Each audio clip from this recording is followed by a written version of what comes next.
it is without a doubt, based on the timeline from 93 to when Mississippi Doug's album was released, and 94 when Juicy was dropped, that Biggie and Puffy did steal Mississippi Doug's name, as well as the idea for the title song off of Biggie's album, Juicy.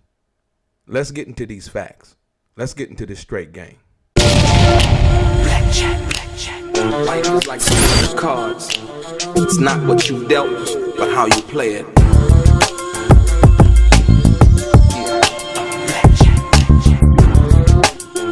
Play each situation correctly. I remember they used to laugh at a brother.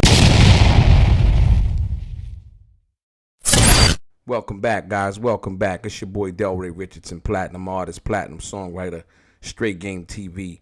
Thank you for tuning in. I appreciate your time. Do me a favor, hit the thumbs up button. Subscribe to the channel if you haven't already, and tell a friend. And most importantly, if you're new to the channel and you would like to be one of the first people notified when I drop some of this straight game, please do me a favor and hit the bell notification right below this video. I'm gonna get right into it. Recently, there was a story in regards to the Notorious B.I.G. and a young guy down south by the same name.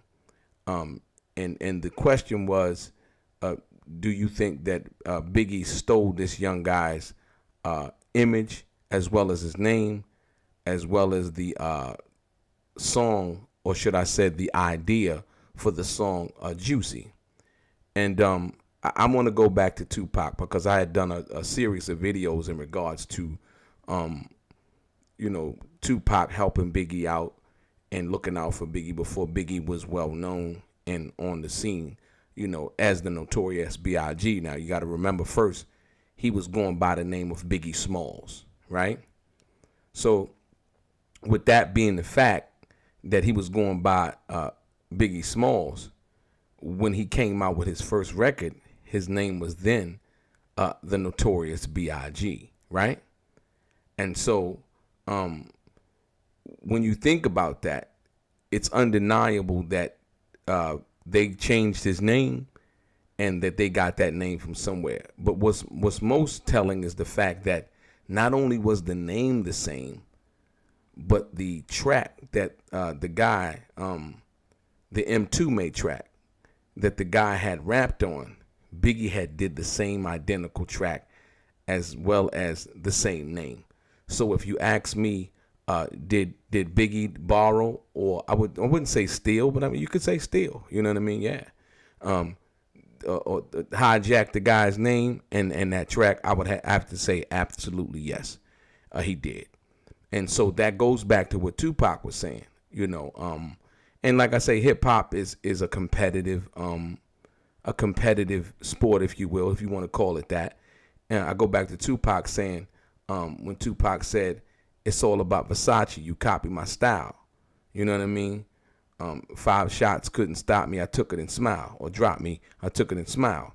So now, I go with that because most people say, well, Biggie was better than Tupac, right? And everybody has their own personal opinion, and you can have your opinion on it if you want to. It's perfectly all right. But how can, you got to ask yourself, how can Biggie be better than Tupac, right? When Biggie actually stole somebody's name, as well as the first song that he ever released as a single, which was Juicy.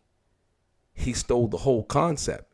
And what tells us that that happened that way is because this guy, right, his record was out before Biggie put his record out. So the timeline matches up. Not only just what the young man is saying, a lot of times people don't want to give people their credit because they might not be well known. Like this young man here, he probably was known down south, you know what I mean? But a lot of people up north, New York, out west, and so on and so forth, didn't really know who the guy was. You know what I mean? But it's clear. It's clear. It is crystal clear based on the date when this was released versus when Biggie dropped his first single versus Biggie was going by Biggie Smalls at first, and then he changed his name to the Notorious B.I.G. It's, basically identical to this guy's name. That's not a coincidence. We got to be clear about that. So like I said, when you go with the Tupac thing, like I tried to tell people, Tupac was original.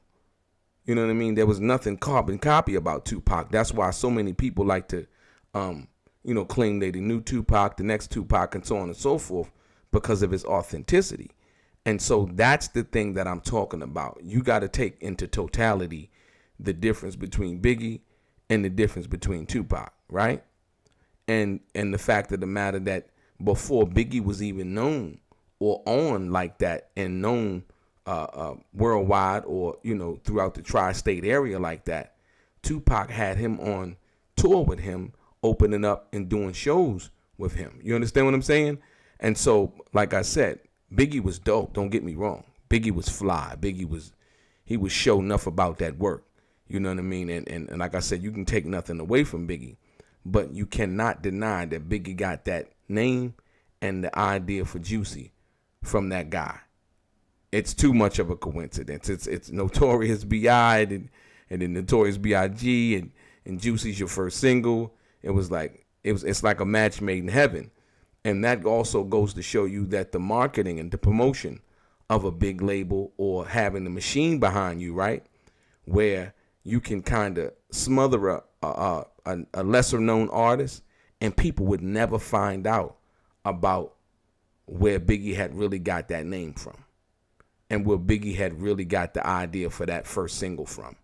You see what I'm saying? So a lot of people always equate it to that. And that just goes to show you that, well, you don't have to be big or well known. Like I said, if the record label picks you up and promotes you and markets you and the world finds out about you, then then you are what appears to be the original or the best at what that is. But it's clear that the young man from down south, he was that guy. He was the original Notorious B.I. You know what I mean? He was the original guy who came out with the song using the M2 sample, which Biggie then did over and then titled it Juicy. You understand what I'm saying? So when you think about that, that's the craziest part. So people always are quick to look at the most famous person and the person with the name and say, well, Biggie was X, Y, and Z. And I understand all of the emotions and things like that. And I feel the same way. I think Biggie was a hell of an MC. You know what I mean? He was a hell of a rapper, and you can't take that away from Biggie. But you also can't take away the fact that Biggie got that name and got that idea for that song from the young man down south. That is a fact, and that's something that we can't overlook. And so you go into all of what everybody else has been saying, like, who's better? They had will.i.am speak on. I guess basically he came up and said, well, Biggie or Tupac didn't do it for him. And I understand where will.i.am was coming from, like listening to Tribe Called Quest and all of that. It was a different vibration of the kind of music that Tribe Called Quest and De La Soul was bringing through. You know what I mean? But I also think that when you talk about Tupac in particular, right, and you talk about Biggie, because I'm going to tell you, I can give you one song in particular that for me, that inspired me as far as Biggie, and I can give you one from Tupac. So I don't totally agree with will.i.am in regards to that, right? And the song from Biggie was Sky's the Limit. You know what I mean? That's a very inspiring song. That's you know what I mean? That wants you to, inspires you to go for your goals and go for your dreams. And he's like, yo, see you chumps on top. You know what I mean? And that's whatever your goal or your dream was. So I disagree with will.i.am, and I think he was trying to paint a broad brush across Biggie and Tupac with that statement.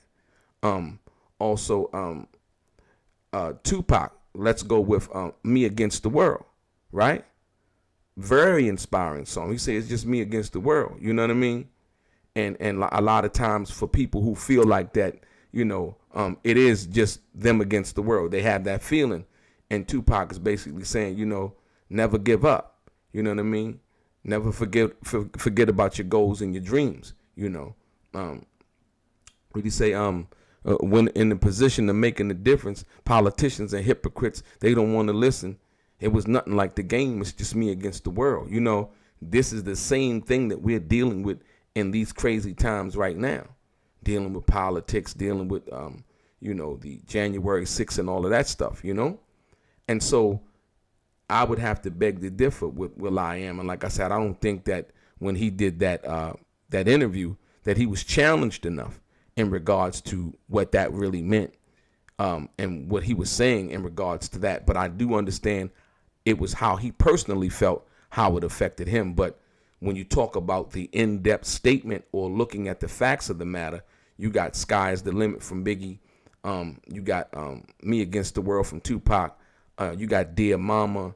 And you got a few other songs where they drop jewels, you know, that would help you understand and want to be more than what you are. You know what I mean? And by using them as the power of example, coming from humble beginnings, should I say, but making it out and becoming a success in their own right. You know, Tupac, you know, acting and so on and so forth.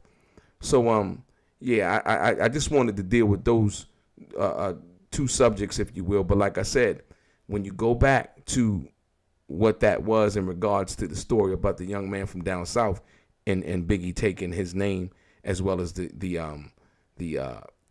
inspiration for that record, from that record that he did that turned into Juicy. Yeah, Biggie did do that. You know what I mean? I don't know if it was Biggie's idea or Puffy's idea, but we can clearly see, you know, that did happen. And so, yeah, that's the crazy part about that. But that's the way the game goes.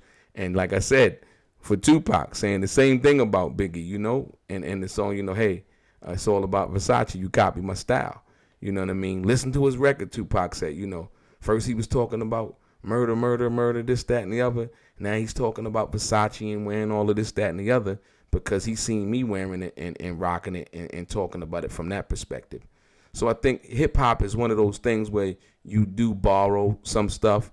You know what I mean? Some people bite other people's styles and things like that. But, yeah, but Biggie took dude's whole name and the first single, and he blew up on it. And I got to give the dude down south some credit. You got to give him some credit. He might not have been, you know, known worldwide or, you know, had the big push, the big support from the label and the machine behind him. But my man did his thing. And like I said, he deserves some credit for that. Yeah, your boy DELRAY, straight game.